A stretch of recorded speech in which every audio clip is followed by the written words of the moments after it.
जोंनि बर' लिडारफ्रा बाहा national media फैबा इन्टारभिउखौनो होनो हाया जेबोखौनो बुंनो हाया नेशनेल मिडियायाव नोंथांमोनहा नुबाय बे मणिपुरनि जेला मणिपुराव दावराव जादों होनबा कुकी मैथै बिसिबां डिबेट खालामदों बिसोरो पार्लामेन्टआव नेशनेल मिडियायावबो बिसिबां डिबेट खालामदों बिसिबां थरख खालामलायदों नुबाय बिराद काउन्टार होदों जोंनि बर' लिडारफ्रा हायो नामा गैया लासिं सिं मानो होनबा जोंनाव मोजां सोलोंथाइ गैया जुदि मोजां सोलोंथाइ नांगौ होनबा जोंनो मोजां सोलोंथाइ नाङा दिनै नायदो दाना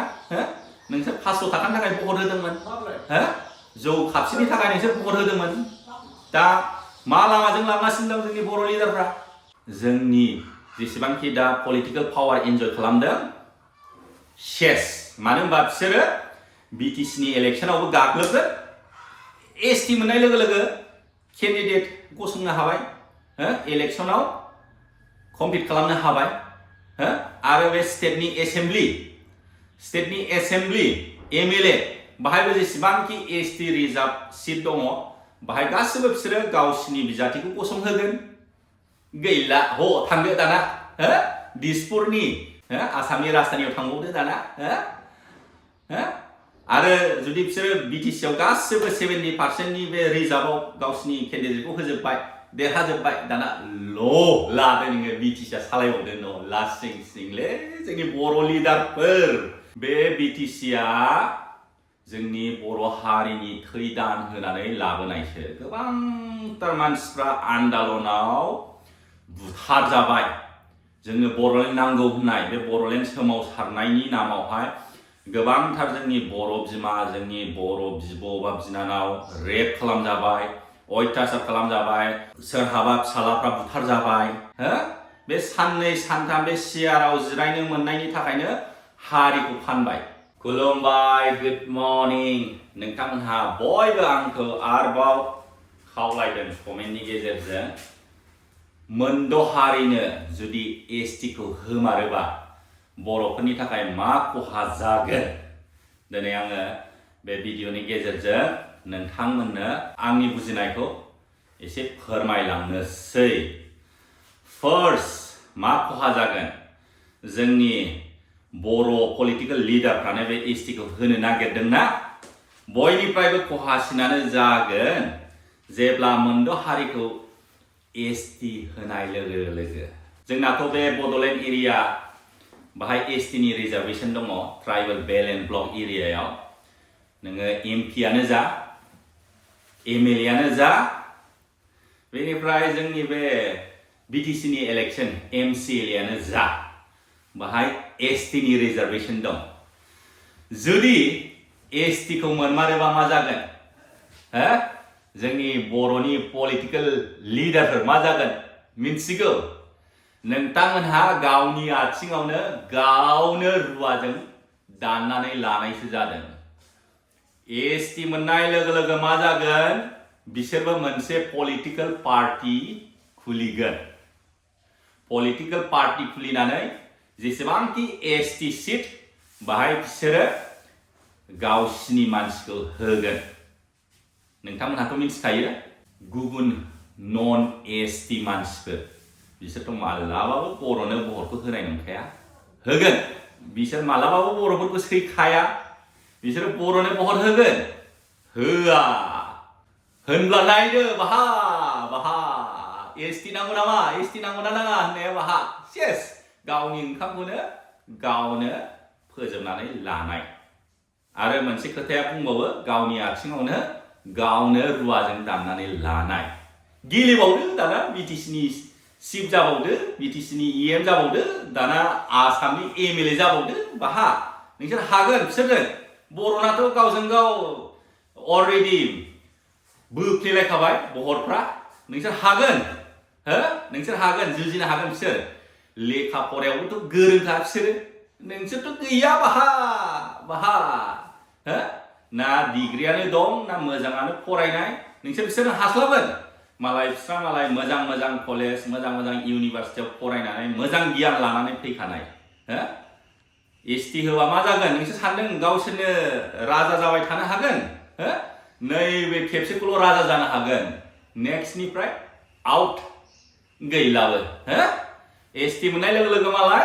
गावसिनि हारिनि केन्डिडेटखौसो होसिगोन मानो होनबा बिसोरबो एलिजिबल जाबाय जोंनि बिटिसि आवथ' 70% एसटी रिजार्भ होमबा जेसेबांखि बे एसटी रिजार्भ जायगा बाहाय बिसोरो गावसिनि केन्डिडेटखौ गसंहोगोन गावसिनि केन्डिडेटआ गसंनाय लोगो लोगो ओरै आखाइ खब्बाय गुबुन नन ट्राइबेल हारिफ्रा बर'खौ सैखाया ओरैनो होमबा गेल्लागब दाना बिटिसिनि चिफ जाबावदो बिटिसिनि चिफ बिटिसिनि EM हागोन हाया हाया हाया हाया बे बिटिसिआ जोंनि बर' हारिनि थै दान होनानै लाबोनायसो गोबांथार मानसिफ्रा आन्दलनाव बुथार जाबाय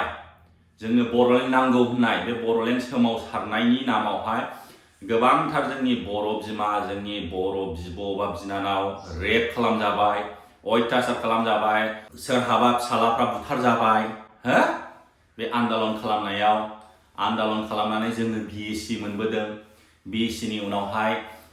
BTC मोनबोदों आरो नै दा 2020 आव BTR मोनदों होमबा बोरो नोंथांमोनहा ओरैनो जाम्बा जाम्था बे बर' बिमा बर' फिसाखौ बुथार होबाय रेप खालाम होबाय दा थाङै थुङै आराम रेडिमेड जाजोब्बाय गासिबो हो बेखौ गुबुन हारिनोसो आराम जाहोनो थाखाय नोंथांमोनहा बे BTC खौ लाबोबाय होमबा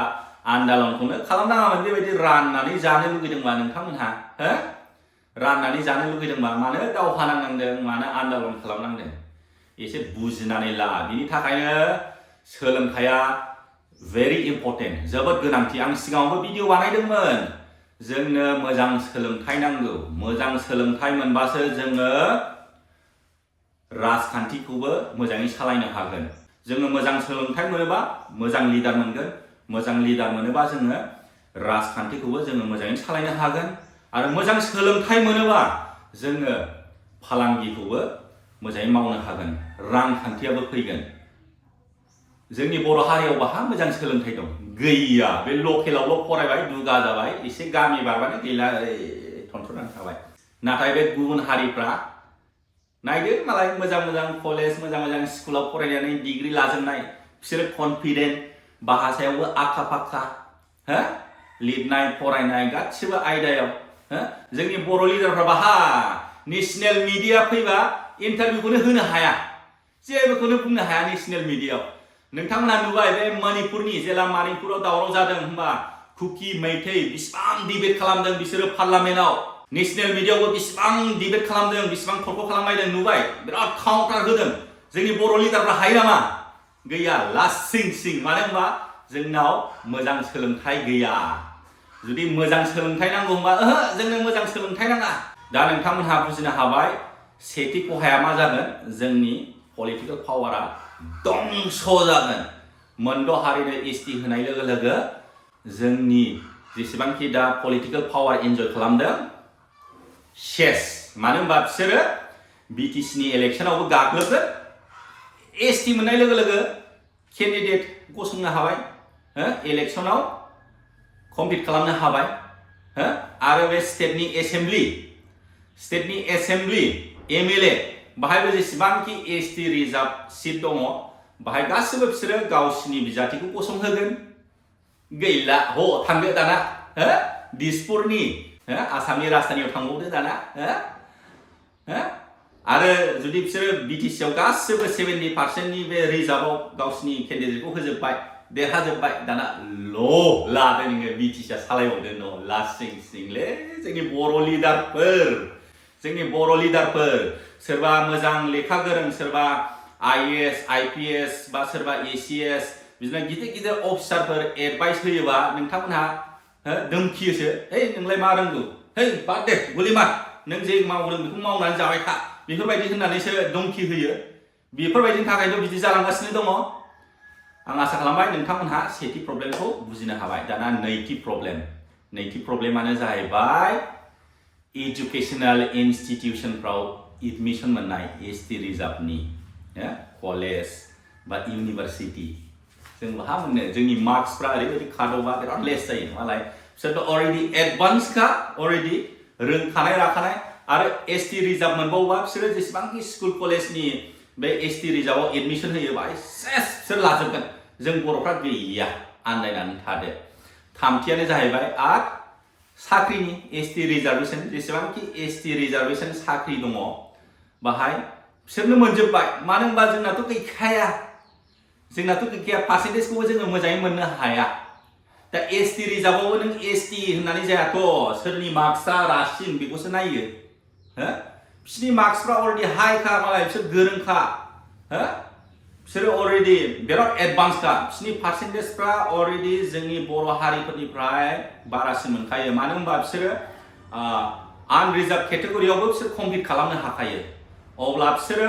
आनरिजार्भ केटेगरियावबो कम्पिट खालामबाय आरो बे STनि रिजार्भेसनावबो कम्पिट खालामबाय होनबा न' लादो जोंनि बर'फोर जाम्बाफोर लाबावदो न'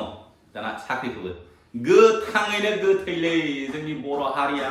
बबे लामाजों थांगासिनो दं बे साननै सानथामनि सियारनि थाखायनो हारिखौ फानबाय हो बे साननै सानथाम बे सियाराव जिरायनो मोननायनि थाखायनो हारिखौ फानबाय नों बोसोरबा बा 10 बोसोरल'सो इन्जय खालामबाय नाथाय नोंनि इयुननि जोलैया मा जागोन ना नोंनि फिसा फिसौ मा जागोन उनावहाय मा जागोन हो मिन्थिदों बेखौ हो जेरै नोंथांमोनहा नायदो जोंनि बे बर'लेण्ड एरियायाव खुनु बांगाल होननायानो गैयामोन बेखौ सोर लाबोदों बांगालफोरखौ जोंनि बे कंग्रेसनि MLA गोदोनि बिसोर बे बांगालफोरखौ सोनानै दोनफैजोबदों भट बेंकनि थाखाय दा बेफोरबायदिनि थाखायनो दिनै एरलांबाय नै जोंनि बर' हारियासो खमायनायनिफ्राय खमायलांबाय मा जोंनि बर' हारिया मा फिसाखौनो लाला खुनुरुखुम सासेल' लायो सोरबा लाबावला दा मालाय नै बांगालफ्रा साब्रै साबा हाबा लायो बिसि बेनिफ्राय गथ' खाङो हो सासे हिन्जावना 8 जन 9 जन गथ' दं बिसिनि पपुलेशना बांगासिनो आरो डेम'क्रेटिक कान्ट्रियाव पपुलेशननि एसे पावार जायनि हारिया पपुलेशन बारा गभर्नमेन्टआबो बेखौसो इम्पर्टेन्स होयो मानो होनबा भट बेंक भट नांगौ भट गैयाबा देरहाया बुजिनो हादोंना दा जोङो खौसेथि जानांसिगोन जोंनि बर' हारिफ्रा जोंनि रायजो राजाफ्रा जोङो इलेक्शन समाव मेगन खाना जानो नाङा सोरबा जौ पेक मोनसे मोनलोंबानो बेदर एसे मोनजाबानो गैला आरो सोरबा 500 थाखा मोनबानो होबाय बिजों बायजाबाय दा बेफोरनि थाखायथ' सेस दिनै नायदो दाना हो नोंसोर 500 थाखानि थाखाय भट होदोंमोन हो जौ खापसेनि थाखाय नोंसोर भट होदोंमोन दा मा लामाजों लांगासिनो दं जोंनि बर' लिडारफ्रा बुजिबायना हो गोदो न' बड'लेण्ड न' रेस होनोमोन दा बोरो गैला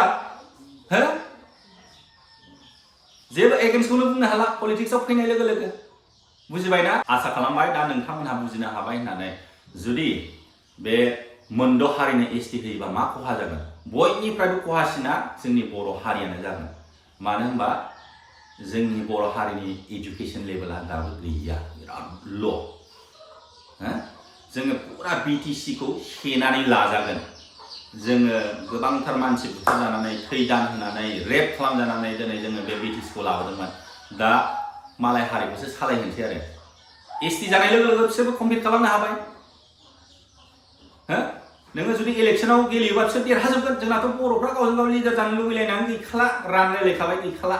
बर'नि बखरा गैखाला एबसुलुट मेजरिटी गैला दा बेफोरबायदिनि थाखायनोथ' गुबुन हारिखौ फुस्लायनानै जों नोंसिनो ST होगोन जोङो भट हो बिदि होननानै नै दा प्रब्लेमा बाहायनो जादों बुजिबायना